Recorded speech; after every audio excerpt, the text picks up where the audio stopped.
병원 특유의 소독약 냄새. 나는 아이의 작은 손을 잡고 있었다. 아이의 손은 따뜻했지만 내 손은 얼음처럼 차가웠다. 어머니, 결과가 나왔습니다. 의사의 표정이 이상하게도 조심스러웠다. 남편 민주는 팔짱을 끼고 서 있었다. 불안함과 짜증이 섞인 얼굴. 아이의 혈액형이 맞지 않아 추가 검사를 했습니다. 그는 아무 생각 없이 웃으며 말했다. 뭐, 그런 일도 있죠. 그리고 그 순간 남편분과 친자 관계가 성립하지 않습니다. 정적? 하지만 진짜 파괴는 다음 문장이었다. 가족 내 다른 남성과는 매우 높은 일치율이 나옵니다. 나는 그 문장을 듣지 못한 척하고 싶었다. 그러나 머릿속에는 한 사람의 얼굴이 떠올랐다. 시아버지, 태식. 나는 평범한 여자였다. 사랑해서 결혼했고 행복할 줄 알았다. 민주는 다정했지만 늘 바빴다. 그 집안은 단단하고 조용했다. 특히 태식은 말이 적고 권위적인 사람이었다. 하지만 이상하게도 나에게는 유독 부드러웠다. 우리 집에 잘 왔다. 그 말이 나를 안심시켰다. 결혼 2년 차, 민주는 해외 발령을 받았다. 한 달, 2달, 출장은 길어졌다. 시어머니는 차갑게 말했다. 남편 없다고 나태해지지 마라. 나는 그 집에서 점점 작아졌다. 그때 태식은 말했다. 힘들지? 그 한마디가 나를 무너뜨렸다. 나는 그 밤을 정확히 기억하지 못한다. 술이 있었고, 위로가 있었고, 경계는 흐려졌다. 아버님 안 됩니다. 그 말은 했던 것 같다. 하지만 그 집은 그의 공간이었고, 나는 며느리였다. 권력은 소리 없이 작동했다. 다음 날 아침, 아무 일도 없다는 듯 아침 식탁이 차려졌다. 그 침묵이 가장 잔인했다. 임신 사실을 알았을 때 나는 달력을 세웠다. 민준이 귀국한 날과 그 밤 사이 간신히 겹쳐 있었다. 나는 믿었다. 이 아이는 남편의 아이야. 나는 믿어야 했다. 아이는 자랐다. 눈이 컸고 웃음이 밝았다. 그런데 어느 순간부터 사람들이 말했다. 아이 눈매가 할아버지를 닮았네. 그 말이 칼처럼 꽂혔다. 나는 웃으며 넘겼지만 밤마다 악몽을 꿨다. 아이의 수술을 앞두고 혈액형 검사가 필요했다. 그게 시작이었다. 결과가 이상했고 친자 검사가 진행됐다. 그리고 진실이 드러났다. 99.98% 변명의 여지가 없는 숫자. 민주는 벽을 쳤다. 누구야? 나는 입을 열 수 없었다. 태식은 처음엔 웃었다. 말도 안 되는 소리다. 그러나 두 번째 검사, 세 번째 검사. 결과는 같았다. 시어머니는 나를 밀쳤다. 짐승 같은 년. 그 순간 나는 처음으로 소리쳤다. 저는 선택하지 않았어요. 집안이 완전히 깨졌다. 민주는 이혼을 청구했다. 사유는 배우자의 부정행위. 나는 반소를 제기했다. 강압적 관계에 대한 손해배상, 그리고 양육권 보호 신청. 6년 전 나는 휴대폰 녹음을 켰었다. 정확히는 두려워서 켰다. 아버님, 제발 그만하세요. 그 음성이 법정에서 재생됐다. 태식의 얼굴이 굳었다. 그는 말했다. 합의였다. 그러나 재판부는 물었다. 며느리의 거부 의사가 명확한데 이것을 동의라 볼 수 있습니까? 법정은 숨조차 쉬지 않았다. 태식은 지역 유지였다. 교회 장로, 봉사단체 회장, 언론은 제목을 달았다. 가족 내 부적절 관계, 지역 명망가 추락. 그는 직무 정지되었고 단체에서 제명됐다. 민주는 회사에서 조용히 퇴사했다. 사람들은 그를 동정했지만 그 역시 상처였다. 검찰은 강제성 여부를 수사했다. 증거는 불완전했지만 권력관계와 녹취가 결정적이었다. 1심 판결, 징역 2년 6개월, 집행유예 4년, 위자료 3억 원, 민중과의 이혼 확정, 재산 분할 6,040, 양육권은 나에게 어느 날 엄마, 나 왜 할아버지랑 닮았어? 숨이 멎는 질문. 나는 무릎을 꿇고 아이를 안았다. 너는 아무 잘못 없어. 그 말만 반복했다. 나는 상담을 받았다. 그리고 법학 공부를 시작했다. 피해자 지원 단체에서 봉사도 시작했다. 처음에는 떨렸지만 점점 단단해졌다. 나는 깨달았다. 이 사건은 내가 숨을 일이 아니라 그가 부끄러워할 일이었다는 걸. 몇 년 후 민준을 우연히 만났다. 그는 초췌했지만 차분했다. 그때 믿어주지 못해서 미안하다. 나는 고개를 끄덕였다. 우리 둘 다 무너졌으니까.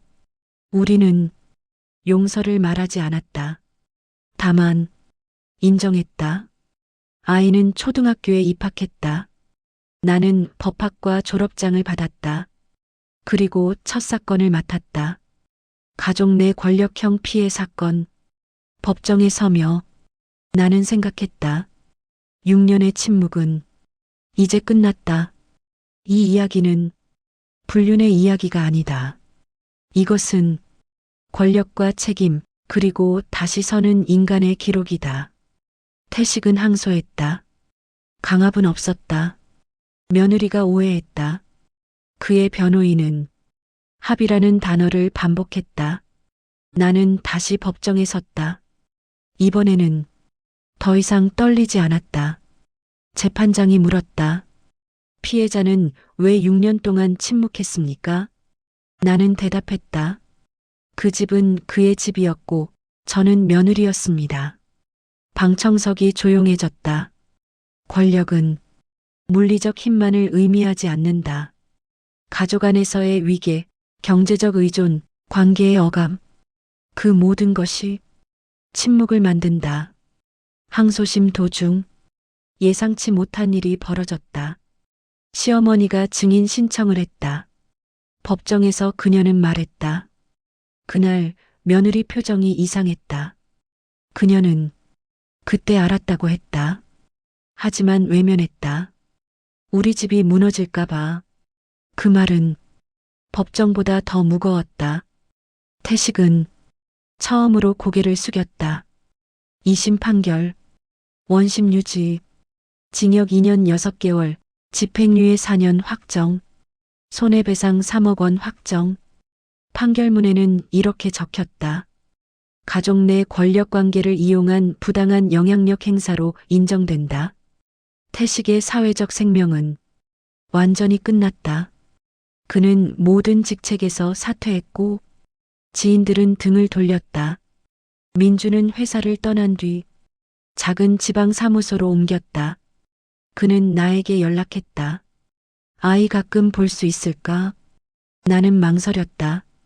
하지만 아이는 그를 아빠로 알고 자랐다. 나는 조건을 걸었다. 진실을 왜곡하지 않는다면. 그는 고개를 끄덕였다. 시간은 흘렀다. 아이는 10살이 되었다. 어느 날 학교에서 유전자 이야기를 배웠다고 했다. 엄마, 가족은 피로 이어지는 거야? 나는 숨을 골랐다. 이제는 말해야 할 때였다. 나는 아이에게 조심스럽게 말했다. 가족은 책임으로 이어지는 거야. 그리고 천천히 진실을 설명했다. 아이는 오래 울지 않았다. 대신 물었다. 엄마, 그럼 난 잘못 태어난 거야? 나는 단호하게 말했다. 아니, 너는 선택받은 존재야. 엄마가 끝까지 지킨 아이니까. 어느 날 태식이 나를 찾아왔다. 수척한 얼굴. 아이에게는 비밀로 해달라. 나는 차갑게 말했다. 이미 알고 있습니다. 그는 무너졌다. 그가 무너지는 모습을 보며 나는 복수심이 아니라 공허함을 느꼈다. 그는 말했다. 내가 망가뜨린 게 너무 많다. 나는 대답했다. 네. 그래서 책임을 지셔야 합니다. 나는 법대를 졸업했고 피해자 전문 변호사가 되었다. 첫 대형 사건, 가족 내 권력형 침해 사건, 언론이 내 이름을 실었다. 과거 피해자, 이제는 변호인으로. 나는 인터뷰에서 말했다. 침묵은 동의가 아닙니다. 그 문장은 내 삶의 선언이었다. 몇 년 후 시어머니가 쓰러졌다는 연락이 왔다. 병실에서 그녀는 말했다. 미안하다. 나는 조용히 대답했다. 늦었지만 듣겠습니다. 그녀는 울었다. 그녀 역시 가부장적 구조 속에서 평생을 침묵한 사람이었다. 우리는 완전히 화해하지는 못했지만 적어도 서로를 인간으로 보았다. 민주는 말했다. 아버지를 원망하면서도 그를 닮을까봐 무서웠다. 나는 처음으로 그를 이해했다. 그 역시 가해자의 아들이라는 무거운 짐을 지고 있었다. 우리는 부부로 돌아가지는 않았지만 부모로서 협력하기 시작했다. 아이는 중학생이 되었다. 학교 발표에서 이렇게 말했다. 저는 변호사가 되고 싶습니다. 엄마처럼 약한 사람을 돕고 싶어요. 나는 객석에서 조용히 눈물을 흘렸다. 과거는 지워지지 않는다. 하지만 재정의할 수는 있다. 어느 날 밤 나는 예전 녹음 파일을 삭제했다. 더 이상 그 증거에 기대지 않아도 되었기 때문이다. 나는 더 이상 피해자가 아니었다. 나는 선택하는 사람이다. 이 이야기는 파괴로 시작했지만 회복으로 끝났다. 그리고 나는 안다. 진짜 복수는 잘 사는 것이다. 제3막 무너지는 제국. 19부 또 다른 이름. 사건이 마무리된 지 3년. 나는 변호사로 일하며 가족 내 권력형 사건을 다루고 있었다. 그러던 어느 날, 한 통의 익명 메일이 도착했다. 변호사님, 사건 기사 보고 연락드립니다. 저도 같은 사람에게 당했습니다. 보낸 사람의 이름은 낯설지 않았다. 태식이 운영하던 장학재단 전 직원. 메일에는 짧은 문장이 적혀 있었다. 저는 그 집에서 몇 달간 일했습니다. 나는 손이 굳었다. 조사를 시작했다. 그리고 알게 되었다. 태식은 과거에도 재단 직원, 교회 신도, 지인의 딸 등 자신보다 사회적 약자인 여성들과 애매한 관계를 맺어왔다. 모두 비슷한 패턴이었다. 처음엔 도움, 그 다음은 친절, 그리고 침묵. 하지만 아무도 고발하지 않았다. 그는 지역 유지였고 그녀들은 문제 일으키는 사람이 되기 싫었기 때문이다. 나는 깨달았다. 이건 개인의 일탈이 아니라 구조적 범죄였다. 한 탐사 기자가 나를 찾아왔다. 추가 제보가 있습니다. 녹취 파일이 있었다. 과거 재단 여직원과 통화 녹음. 말하면 당신 인생 끝이야. 그의 목소리였다. 나는 확신했다. 이건 끝내야 한다. 피해자 3명이 고소했다. 나는 무료 변론을 맡았다. 법정에서 태식은 이번에는 침묵하지 않았다. 나는 모함당하고 있다. 그러나 패턴은 명확했다. 권력, 경제적 의존, 사회적 평판. 재판부는 말했다. 상습적 지위 남용으로 판단된다. 이번 판결은 달랐다. 징역 3년 실형, 법정 구속. 그의 눈빛이 처음으로 흔들렸다. 언론은 대서특필했다. 지역 명망가, 상습 지위 남용 유죄, 장학재단은 해체되었고 교회는 공식 사과문을 냈다. 그의 이름은 지역사회에서 지워졌다. 민주는 나에게 말했다. 이제야 이해한다. 그의 아버지는 존경받는 인물이 아니라 두려움을 이용한 사람이었다는 것을. 시어머니는 모든 재산 중 일부를 피해자 지원 기금으로 내놓았다. 내가 눈 감았던 대가다. 그녀의 말은 늦었지만 진심이었다. 나는 고개를 숙였다. 가해자의 가족도 또 다른 형태의 피해자일 수 있다. 하지만 책임은 분명해야 한다. 아이는 이제 고등학생이 되었다. 어느 날 뉴스를 보고 물었다. 엄마, 저 사람 친할아버지 맞지? 나는 고개를 끄덕였다. 그는 잠시 생각하더니 말했다. 나는 그 사람처럼 안 살 거야. 그 말이 나를 울게 했다. 피는 선택할 수 없지만 삶은 선택할 수 있다. 태식은 교도소 면회를 요청했다. 나는 고민 끝에 갔다. 유리창 너머로 본 그는 완전히 늙어 있었다. 왜 끝까지 갔냐? 그의 질문은 원망이 아니었다. 나는 대답했다. 누군가는 끝까지 가야 하니까요. 그는 한참을 침묵했다. 그리고 처음으로 말했다. 미안하다. 나는 그 말을 받아들이지도 거부하지도 않았다. 용서는 법적 판결이 아니기 때문이다. 몇 년 후 나는 전국 단위 피해자 지원센터를 설립했다. 이름은 침묵은 동의가 아니다. 개소식에서 나는 말했다. 저는 한때 두려웠습니다. 하지만 침묵을 끝내는 순간 권력은 무너집니다. 박수가 울렸다. 아이도 객석에 있었다. 나는 집으로 돌아와 오래된 상자를 열었다. 그 안에는 옛날 녹음 파일, 판결문, 기사 스크랩이 있었다. 나는 모두 정리했다. 그리고 마지막으로 일기를 썼다. 나는 피해자가 아니었다. 나는 생존자였다. 그리고 이제는 누군가의 방패가 된다. 창밖에는 비가 내리고 있었다. 하지만 이번 비는 차갑지 않았다. 최종 에필로그.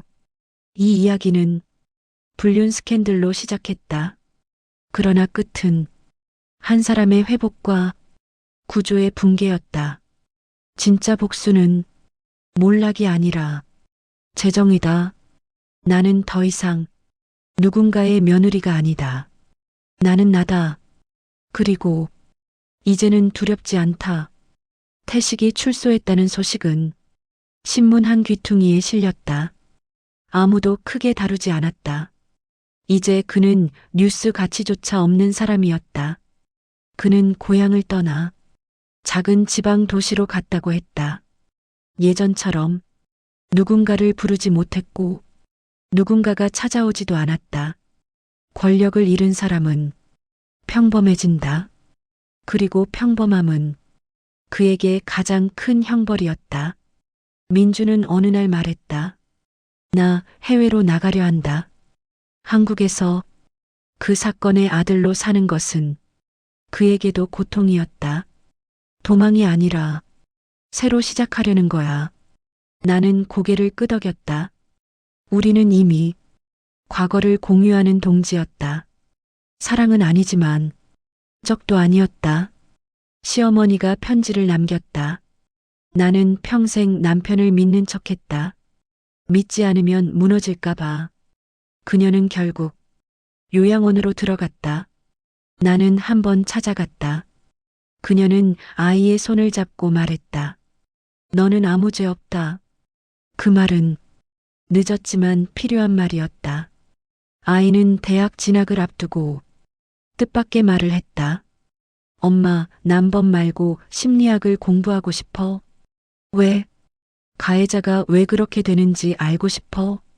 나는 놀랐다. 복수가 아니라 이해를 선택한 것이다. 그 순간 깨달았다. 상처가 누군가를 파괴할 수도 있지만 누군가를 깊게 만들 수도 있다는 걸. 나는 태식을 다시 한번 만났다. 이번엔 그가 먼저 요청하지 않았다. 그는 많이 약해져 있었다. 나는 내 인생을 잘못 사용했다. 그의 고백은 처음으로 변명 없이 나왔다. 나는 말했다. 저는 이제 괜찮습니다. 그는 물었다. 용서했나? 나는 잠시 생각했다. 용서는 모르겠습니다. 하지만 더 이상 미워하지는 않습니다. 그는 울었다. 그 눈물은 늦은 책임이었다. 나는 한 대학에서 강연했다. 주제는 가족 내 권력과 침묵. 강의실은 가득 찼다. 나는 말했다. 가해자는 괴물이 아닙니다. 그들은 구조 속에서 자라난 사람입니다. 하지만 이해가 면죄부는 아닙니다. 학생 하나가 물었다. 그 일을 겪고도 어떻게 무너지지 않았나요? 나는 대답했다. 무너졌습니다. 하지만 거기서 멈추지 않았습니다. 몇 년 후, 태식이 세상을 떠났다는 연락이 왔다. 장례식은 조용했다. 나는 가지 않았다. 아이도 가지 않겠다고 했다. 우리는 그를 부정하지도 기억 속에서 지우지도 않았다. 그는 우리 삶의 일부였지만 우리의 전부는 아니었다. 나는 센터 사무실 창가에 서 있었다. 밖에서는 상담을 기다리는 사람들이 앉아 있었다. 예전의 나처럼 두려움과 혼란 속에 나는 문을 열었다. 들어오세요. 이제 나는 도움을 받는 사람이 아니라 도움을 주는 사람이다.